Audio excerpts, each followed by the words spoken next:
Welcome back to the channel. My name is Ryan, and yeah, live reaction to what just happened. The 49ers are on to the NFC title game, and honestly, throughout the game watching it, it didn't seem like I didn't feel like they were going to win. I really did not feel like they were going to win that game until they got the lead, and then of course, if you watch what happened, you saw Jordan Love try to throw a sidearm pass, cross his body into triple coverage, 40 yards down the field, which he threw a 30-yard pass, 40-yard, which he threw a 30-yard pass with a guy who's covered 40 yards down the field, which is a great way to throw an interception. Yeah. And Andreas Carlson, yeah. I know they're talking about him being a rookie kicker, and I get that. But that's a 41-yard field goal. You should be able to make that. You should be able to make that in good conditions. Theirs are solid conditions, so maybe a little bit wet. It was before it started downpouring. You should be able to make that kick. You should be able to. And he didn't. And he's done that a lot throughout this year. I don't know why. Personally, I don't think he'd be a kicker if his brother was not Daniel Carlson. That's my opinion. I think there's a lot of good kickers out there that might be better than him right now. You can have two kickers. That's okay. One for these moments like this. But my dad's a Packers fan and he's not happy at all. But congratulations to the 49ers.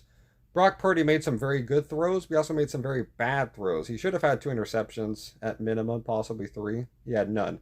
He had none official, but 2 of them hit the Packers right in the hands. And then the other one was kind of like it was between like 3 people and the ball just fell through.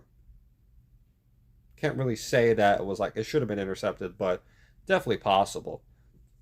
But Jordan Love played a good game. I liked how he played. Their offense did a very good job.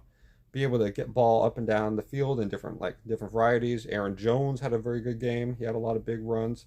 Special teams did pretty good for the Packers. Their kick return. Yeah, they would have won that game. That play there would have been amazing. But it's still amazing and all that, but it's just not mean the same thing as it would have. And for a Packers fan, they seem they're probably not happy at all. I mean, you can get the idea of saying like, you know what, this is a young team. You can work with this. You can move on from next year.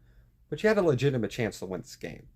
That's the thing. You had a legitimate chance, and you never quite know whenever you're going to be back. We have a lot of young teams in history that we say, hey, you know what, they're still young. They can come back. Then they never do.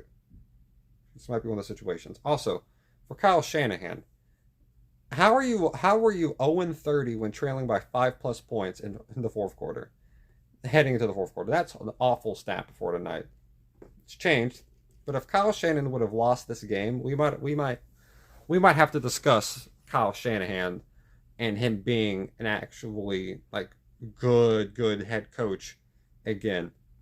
Because he chokes in the playoffs a tremendous amount. He didn't this time. He almost did. But he usually does. If you remember, he was a part of that 28-3 comeback.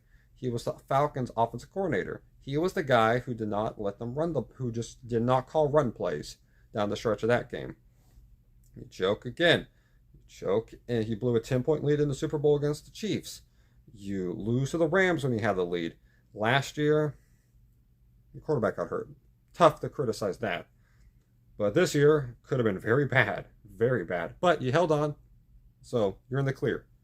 So good job for them holding up strong. Chris McCaffrey. The Green Bay Packers held him in check throughout the game a lot. But he finally broke through, made some big plays and all that stuff. All that Chris McCaffrey-ness. And one other thing. Hopefully Deebo Samuel is okay. He got hurt. Shoulder injury. Hope he's okay. And all that.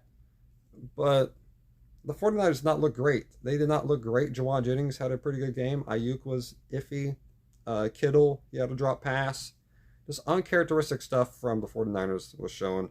A lot of physical plays, a lot of frustration, a lot of all that stuff. Competitiveness, everything you would kind of want in a game. And they pulled it out. They pulled out a win. And they kind of had the vibe at one point. It's like, this game is slipping away from the 49ers. And then they got lucky with that missed kick, and then they just took advantage immediately. Best drive of Brock Purdy's career. Good job, 49ers. Packers will go from this. And they did good enough to win. They played a very good game, but they just couldn't get the stop when they needed to, and they needed to make the plays. They didn't make them. Part of those things of a veteran team of the 49ers. When you need to make plays, they made them. When the Packers needed to make plays, they didn't. Dre Greenlaw, he got 2 interceptions. When he had his opportunities, he made plays. Packers, same situations, they couldn't. Those were game-changing plays. Those got 3 extra. Him getting that first interception led to them getting 3 points. They won by 3. See what I mean? Like, those type of plays make huge changes in games.